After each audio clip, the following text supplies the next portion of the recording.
So, at least the fans were having some fun out there. That's good to see. I think it seems like we always get along with the Buffalo fans. They're probably my favorite fan group.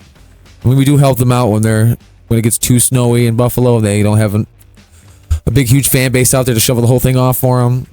We'll let them use the Ford Field. We've done it before. I don't know. I just think we get along with Buffalo fans. They know our pain here in Detroit a little bit, as we do theirs, and they seem to beat us a lot. So they're like, we beat you guys a lot. We love you. You know how it is. But anyway, we lose a close game, closer than it seemed. Buffalo just got off to a really quick lead, and they never looked back. We never were able to catch up. If you get behind a team like Buffalo and somebody like Josh Allen, you're probably not going to make it back too often. So we put ourselves in a position defensively early, and then we had some defensive injuries, which we're going to talk about here next. Goff played a great game. We couldn't get the running game going whatsoever. And like I said in the last video, if we didn't get 150 yards rushing, it felt like to me we weren't going to win this game no matter what. We only got about, I don't think we got 50. I think we were like 43 or something was our yardage. But again, Buffalo, right on you, man. Josh Allen, right on you. You guys came and you guys beat our ass in our own house. As far as Josh Allen, he's just an alien, like they're saying, dude. He's like not from this planet. He's like the great white buffalo of the north, trying to come in and misplace and displace the lion. Not yet, my friend. Not yet, my friend. You stay over there in the AFC. Leave us alone. We're doing good here in the NFC, which we're still on top of, by the way. And we have the tiebreaker with the Eagles. We still have to face the Vikings. Our schedule isn't too bad until it gets to the Vikings. We do have to play Chicago at home in the weather. We're going to be coming off this heartbreaking win, or heartbreaking loss. So I'm really hoping it fires up the boys. We're going to be hurting defensively. I don't know what we're going to do there. I'm sure Aaron Glenn, Dan Campbell, they're going to come up with some kind of plan. Next man up type stuff. But today we were exposed a little bit on that back end. They ran on us. They threw on us. Everybody was playing well on the offense. And even on the defense, there were some good plays. But with the three injuries we had, we're pretty decimated right now. 2 cornerbacks, our best defensive lineman. So let's go over that. My board I got over here.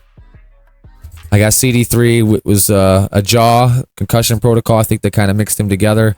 Done it before. I think they did it with Aleem McNeil last week, possibly. But he should be back. I don't see this being too much of an issue as far as this full stretch of things. But the other two, Dan Campbell, and Dan Campbell's words were, "It's not looking good." Now, when he says it's not looking good, just as he mentioned, that means he's talking season, not good. So he's saying it's not good. This is Aleem McNeil and Khalil Dorsey. Cornerback, defensive lineman. Dorsey's injury looked pretty rough. I don't remember seeing Aleem McNeil's injury, but Dan says it's bad. Season ending, looking bleak. So our hearts go out to them, their family, and whatnot. And we're hoping the team is able to bounce back from another devastating set of injuries. Come back in the cold in Chicago, and try to get back on track here. So again, the Lions lose a heartbreaker, 48-42. What a shootout, too, by the way. I mean, what can you even say about that? We tied for 21st in overall highest scoring games. The highest scoring game was the Washington Redskins in 1966, and the New York Giants 72-41. My goodness. So yeah, but like Coach Dan Campbell said, we got to kind of look forward, start thinking about next week in Chicago.